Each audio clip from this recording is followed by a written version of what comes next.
como aprender a escuchar. Ante todo, se hace necesario aprender a escuchar, muy raros en verdad son los que saben escuchar.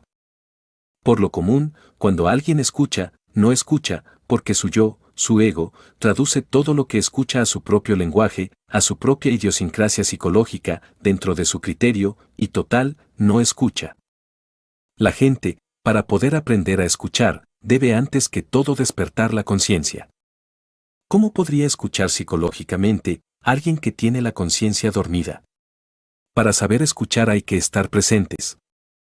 Y me pregunto a mí mismo y pregunto a ustedes, ¿están seguros, ustedes, los que están aquí presentes, están seguros de que a estas horas no estarán ustedes deambulando por su casa, por su taller, o en el campo, o en algún lugar de sus afectos? Siempre vemos a las personas sentadas, aparentemente escuchando, pero ¿cómo podría escuchar el que no está en casa? Por lo común, cuando uno habla de gnosis, aquellos que aparentemente escuchan, no escuchan, huyen despavoridos, van de aquí para allá y de allá para acá, viajan por la ciudad psicológica interior. Recordemos que dentro de cada uno de nosotros hay un país psicológico, una ciudad psicológica, una cosa es un lugar del mundo físico y otra cosa es el lugar psicológico donde nosotros estamos ubicados. ¿En qué lugar estaremos ubicados ahora mismo? Ustedes dirán que acá, podría ser, podría no ser. La realidad es que es difícil saber escuchar, porque por lo común el que escucha se escapa, viaja por su país psicológico, huye en cualquier dirección. Total, no está en la casa, y no estando en casa, ¿quién escucharía?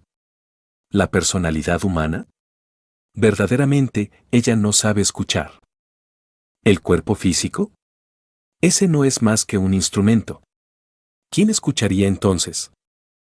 Cuando uno habla de la doctrina a otra persona, y esto lo digo muy especialmente a nuestros misioneros, tiene que estar un poco alerta, porque las gentes huyen cuando nos escuchan, o cuando aparentemente escuchan, no están en casa. Hay también gentes que están muy llenas de sí mismas, esas gentes no quieren escuchar la palabra, no tienen un lugar vacío, un puestecito para nuestra palabra, están llenas de sí mismas, de sus engreimientos, de sus orgullos, de sus vanidades, de sus teorías, etc., entonces la palabra no tiene dónde entrar. ¿Dónde entraría si esas gentes están llenas de sí mismas? Recordemos a Jesús y su nacimiento, sus padres concurriendo, pues, al empadronamiento citado por Herodes, no hallaron en el mesón un lugar vacío. Entonces no hay en la taberna interior, si así se le puede dar ese nombre, un lugar vacío para la palabra, está ocupada la taberna, está ocupado el mesón, ¿cuán grave es eso? Nosotros debemos tener la escudilla del Buda hacia arriba, la olla, para recibir la palabra crística, pero en vez de hacer eso, las gentes colocan la olla hacia abajo. Se necesitaría primero reconocer, pues, nuestra propia nadidad y miseria interior, para que quedara en la escudilla, en el cuenco, en la olla, un lugar sí, para la palabra. Mas, en tanto estemos llenos de sí mismos, ¿cómo podría la palabra entrar en nosotros? O en otros términos, ¿cómo podríamos aprender a escuchar desde el punto de vista psicológico? Porque saber escuchar lógicamente, o saber escuchar, dijéramos, físicamente, es cosa relativamente fácil, pero psicológicamente, cuán difícil es saber escuchar. Hay que estar en actitud receptiva, con la olla hacia arriba, aguardando el alimento, con el cuenco, o la escudilla, al estilo búdico, pero si la olla está hacia abajo, ¿cómo puede entrar el alimento en nosotros? ¿Cómo podríamos recibirlo? Esos que están llenos de orgullo, de autosuficiencia, esos que están rellenos de teorías, ¿creen ustedes acaso que se encuentran en el estado preciso para poder recibir la palabra? Ante todo, tenemos que reconocer nuestra propia nadidad y miseria interior antes de poder recibir el alimento de la palabra, y no es posible recibir ese alimento si no sabemos escuchar. Hemos escuchado nosotros una palabra miles y hasta millones de veces, y creemos que la sabemos, que la hemos escuchado, pero en realidad de verdad no hemos escuchado esa palabra. Cualquier día de esos tantos la oímos, y nos cae de nuevo, pero si la hemos escuchado miles de veces, ¿por qué nos cae ahora de nuevo? Porque siempre la habíamos escuchado con la conciencia dormida y un día cualquiera tuvimos la suerte de escucharla con la conciencia despierta y nos cae como algo nuevo. Vean ustedes cuán difícil es saber escuchar, vean ustedes cuán trabajoso es. Se necesita, ante todo, ser conscientes si queremos saber escuchar. Recordemos aquella tentación de Jesús en el desierto, cuando Satán le dijo, todos estos reinos del mundo te los entregaré si te arrodillas y me adoras, he ahí la tentación. Se le pedía a Jesús el Cristo que colocara la olla boca abajo, que no la colocara hacia arriba para recibir la palabra interior que viene de lo alto, sino que la colocara hacia abajo para escuchar las cosas externas, para escuchar, pues, el mundo de los sentidos externos. De manera que, entonces, Jesús no cayó. ¿Por qué no cayó el gran Kabir Jesús?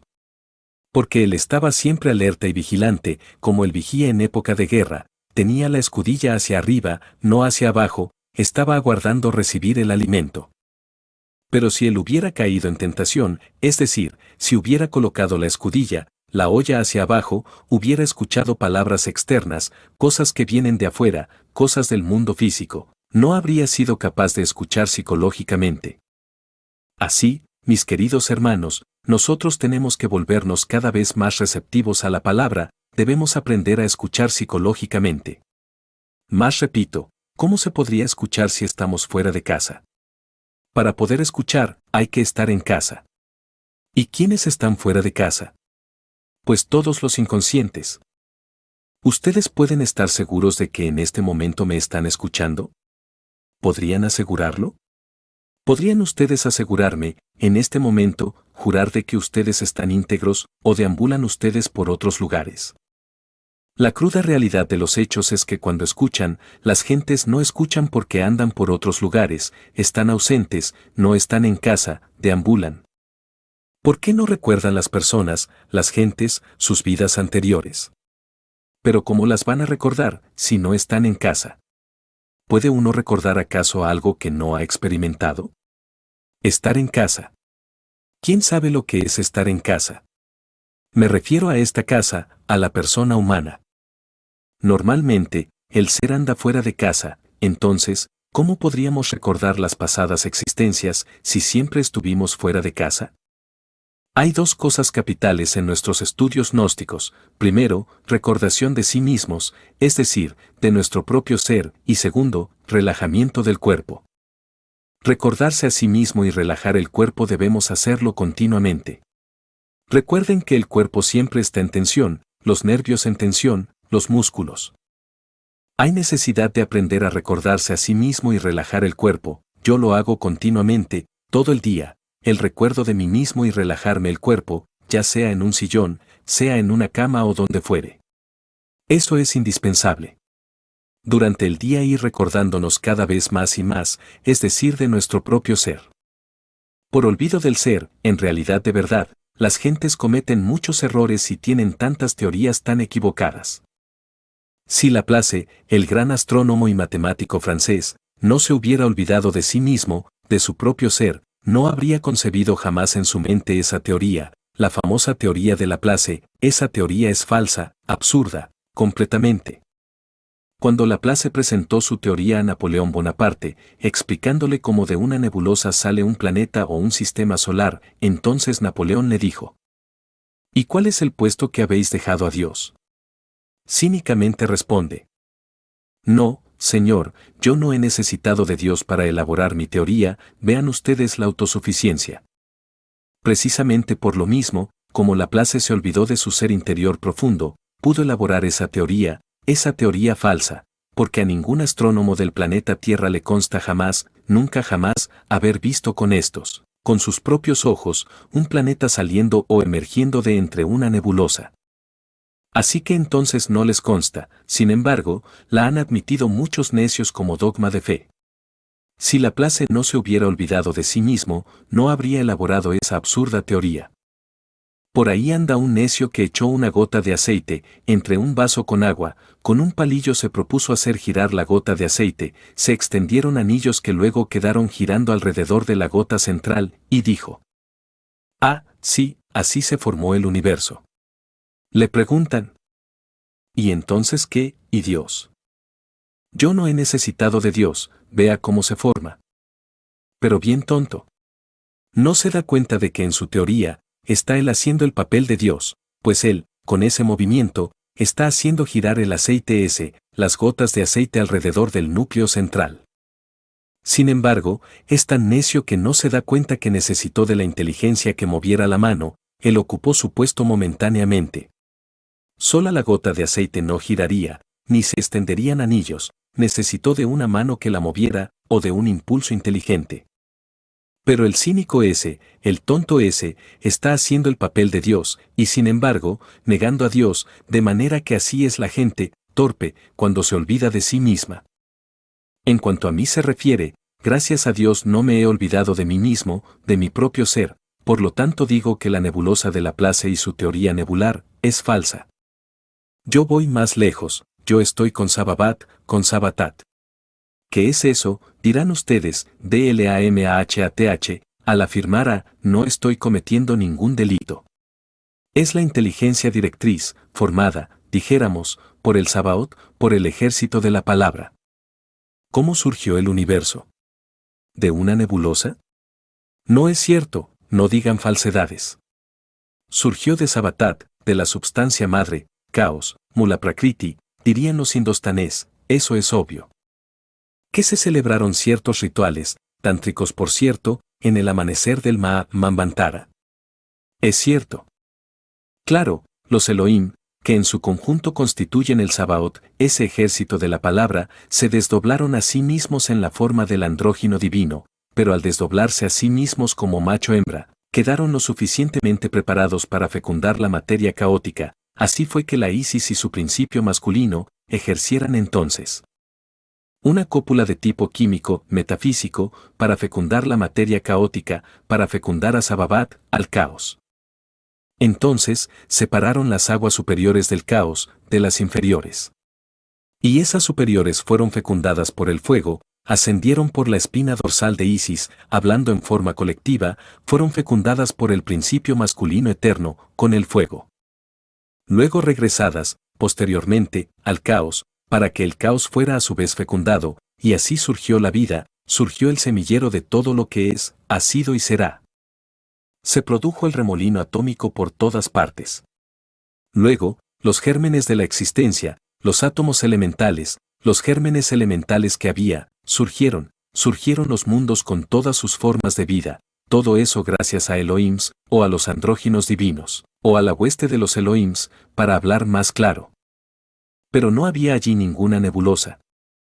La primera forma que surgió a la existencia fue un universo mental, mucho más tarde cristalizó en forma astral, después en forma etérica y luego tomó forma física, pero no hubo ninguna nebulosa por ahí, como dice Laplace, todo fue producto del verbo, todo fue producto de la palabra. Si Laplace no se hubiera olvidado de sí mismo, si en vez de elaborar su teoría se hubiera entregado a la meditación, es obvio que habría podido algún día evidenciar los orígenes del universo, que distan mucho de parecerse a las teorías de Laplace. Esa es la cruda realidad de los hechos. De manera que cuando uno se olvida de sí mismo, comete errores espantosos, terribles. Lo más grave es olvidarse uno de sí mismo. El fuego es lo que cuenta en cualquier creación, pero una cosa es el fuego en el mundo físico y otra cosa es el fuego en el caos. Obviamente, en el caos, el fuego es una potencia eléctrica, con posibilidades de despertar para crear. En estos días, en que estamos trabajando con Pistis Sophia, digo que Pistis Sophia en el caos es definitiva. Realmente, Sophia es sabiduría del fuego y resplandece en el caos. Por algo se dice que la luz sale de las tinieblas y que el cosmos sale del caos. Pistis Sophia, como fuego, resplandece en el caos para crear y volver nuevamente a crear. La divina sabiduría está en el caos, y del caos puede brotar para llegar a la EON 13, al 13 serpiente, al 13 numeral serpiente. Así, mis queridos hermanos, debemos nosotros reflexionar cada vez más. Grandes cosas se abren para uno, cuando no se olvida de su ser, cuando se recuerda profundamente.